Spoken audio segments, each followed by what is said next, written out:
Hello, this is Lromanosky from Calgary, Canada, and this is a continuation of my video blog series on managing your transportation through your vehicle ownership life cycle. For this video, I wanted to discuss in detail interest rates because I found in 20 years of in being in retail automotive, it's still one of the most misunderstood items and gives rise to the most amount of confusion among buyers. So let's just start at the beginning here. We borrow money through the banks or credit institutions. They get the money from the bank or from the Bank of Canada. They're borrowing the money for close to zero at the moment because it's we're right in the middle of COVID. But generally, in recent history, they're getting that money from the Bank of Canada at half a point or something like that. I'm not a banker, but it's below 1%. And then they come up with what they consider to be their prime, like the big banks, come up to what they consider to be their prime lending rate. It varies, of course, but let's just call it 3%. Okay. Now that is the rate which they would give to the most creditworthy customers with the lowest risk. Okay. It's also what you get for your mortgage. In other words, the loan is secured against a piece of property. That property probably, obviously isn't going to go anywhere. And for the most creditworthy people, the risk of default is limited. And even if there is default, they've got a solid asset to back it up. Okay, so the banks can loan money at 3% for a home. Now, with a car, well, that's something different. The car depreciates, the minute it leaves the showroom floor, it gets used up. 10 or 15 years later gets scrapped. It's constantly depreciating, and it has wheels, so it can go anywhere it likes. Okay, so this is a higher risk collateral for the bank than a house, so it gets a risk premium. When the bank loans money, there's a portion of that money that would just cover the administrative costs of loaning the money. Call that the 3%.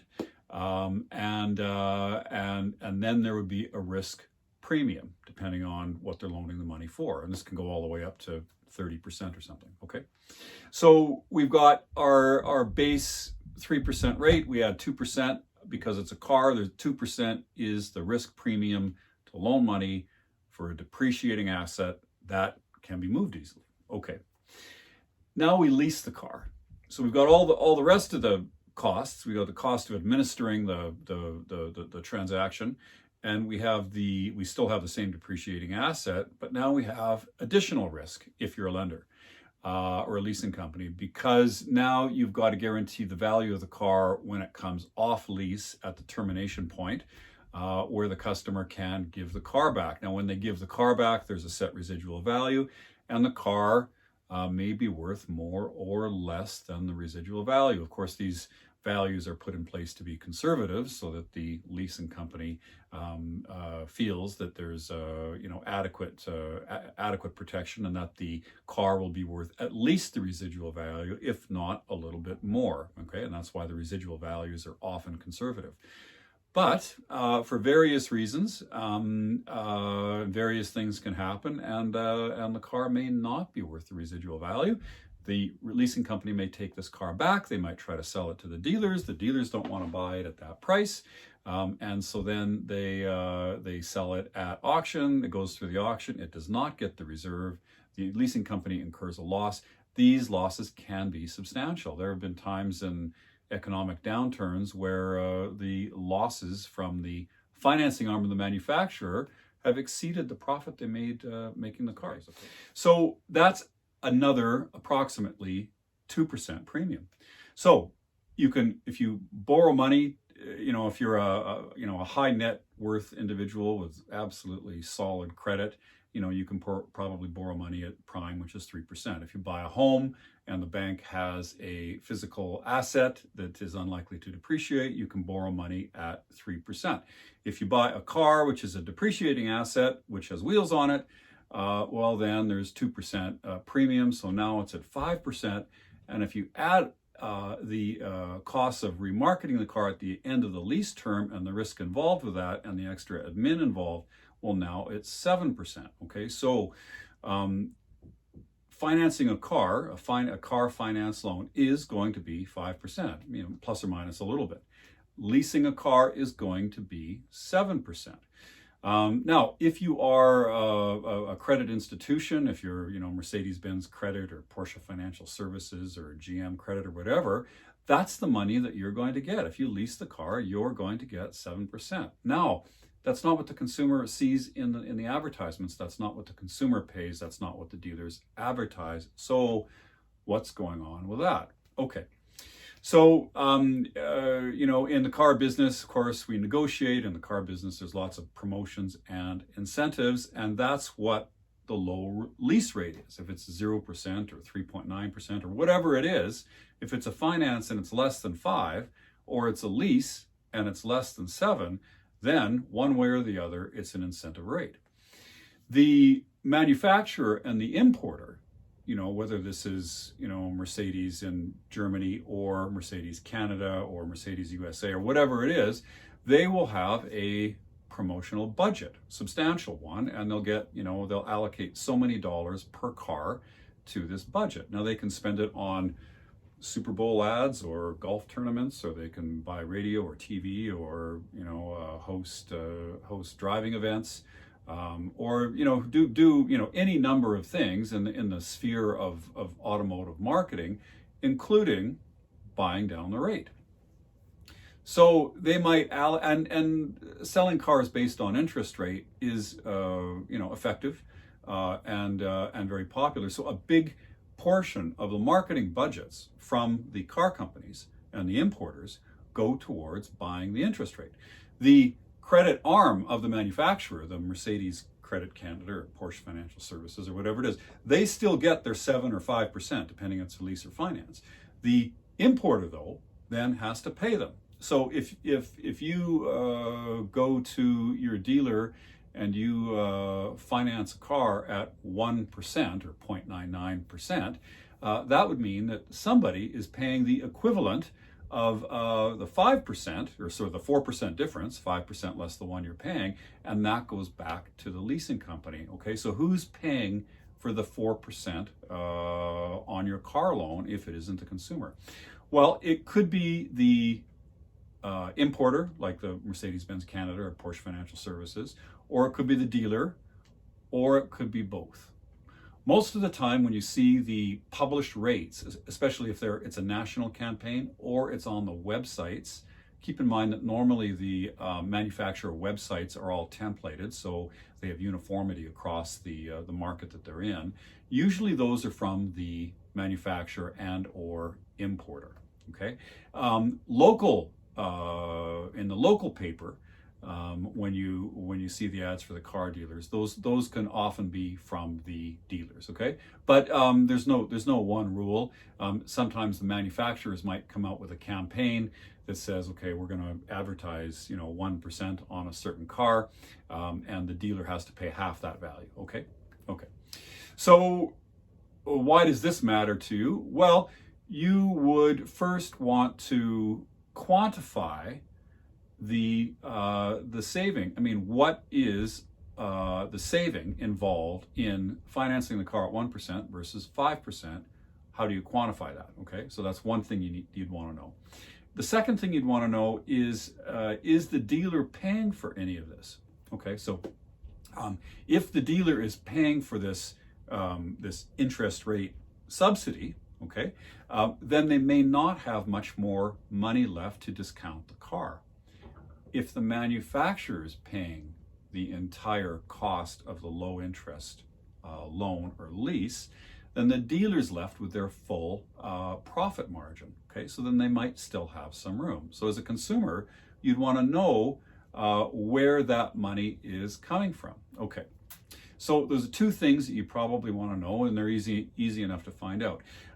It's also beneficial to understand, why these rates are in place and what you can expect. Now, when you go into the dealer. Now, if you take, like, let's just take Toyota for an example, and Toyota's got all manner of vehicles, and all of their rates are published on the internet, on the toyota.ca or toyota.com webpage. And what you'll see is that you'll see different rates for different cars. Okay, and that's because different cars have different incentives. That's because the supply and demand of the different Toyota models differs depending on innumerable factors. If we narrow it down, for instance, to, well, just a truck that I just bought, the Tundra. The Tundra is not Toyota's most competitive product. I bought one because the things that mattered to me, resale value and reliability, of course, the car had in spades. But in the general market, the newer trucks from Ford and GM and the big three have more bells and whistles and more, turbocharged engines that are a bit more efficient, etc. None of which mattered to me. Okay, so I bought a Tundra. Now I financed that car at 1%. Okay, now I was looking at the Tundra, one model of the Tundra, but there was a special edition of this Tundra, the TRD Pro, which is fancier with bigger wheels and off-road shocks and look cool. Well, that one was in shorter supply, okay? And that one, kind of like Toyota's version of a Ford Raptor. Well, that one at 7%, okay? Or at least to lease, 6%, I think, to finance it. So you could have, one model, a Tundra within Toyota, and different interest rates for different models, depending on the supply and demand. So even within one model line with a manufacturer, you can have different interest rates. So what happens is that the marketing people from the importers, again, Mercedes-Benz Canada or Porsche Canada, would look at every month. They would look at the supply of cars they have, how many cars are coming in, how many cars are on the dealer lots. They would gather the dealers together in their dealer council, and they would say, well, we have X amount to spend. What do you think we should do? Should we spend it all on golf tournaments, or should we buy down the rate, or should we do this, or should we, whatever? How should we spend the money to best affect the sales? And they'd come to a conclusion, and they'd say, well, we have too many of X, and there's a new competitor in the market over there, and they're offering this price, and if we want to sell as many cars or as our competitor, we need to bring down the rate to match everybody else. And then they decide that they're going to come out with their 3.9 or 2.9, or if it's a domestic, often 0 or 1% or whatever it is, to move the needle on that car and of course gain market share, which is their objective. And this changes month to month. Again, through innumerable factors on the production end, how many they're making, on the supply end, on the general market, on what markets are doing what around the world. There might be 100 different factors at play here that determine this. Mm-hmm. Okay, so we understand now that the rate is subject to change. The rate is an incentive. The rate is dependent on supply and demand. And the motivation on the dealer and the importer and the manufacturer to reduce their inventories or gain market share. Okay, now oftentimes you could have either the rate or a cash discount. Okay, which means we need to go back to my earlier point of you need to quantify it. Okay, so just pick Toyota for an example. I think on the Tundra, I could either have the 1% rate or a $4,000 cash rebate, and I had to choose which one. Okay, so we can do the math easily enough and quantify the saving on a $60,000 vehicle if you on a like a 5-year term at 1% versus 5%, and we can get that number. And I'll do more videos on math and exactly, so stay tuned for those. And then we can decide on what is a better number, or what is the better route to go, either taking the loan subsidy, which you can value at a certain amount, or taking the cash discount. Now, it's very important to realize that you only get the benefit from the rate subsidy if you see the vehicle through to the end of the term, because essentially you're just saving amount of money per month every month for the length of the term.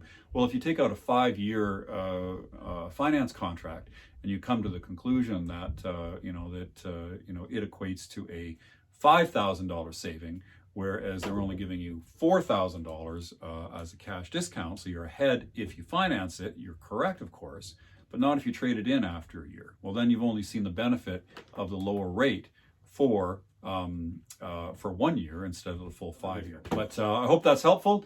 Lawrence Romanosky from Calgary, Canada. Please share and like and subscribe. I'd like to share with you some of the things I've learned in 20 years in the automotive business and grow the audience for this channel. Thank you very much. Have a good day.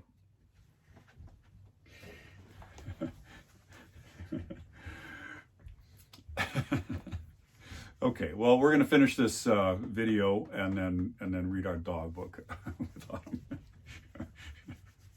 Autumn.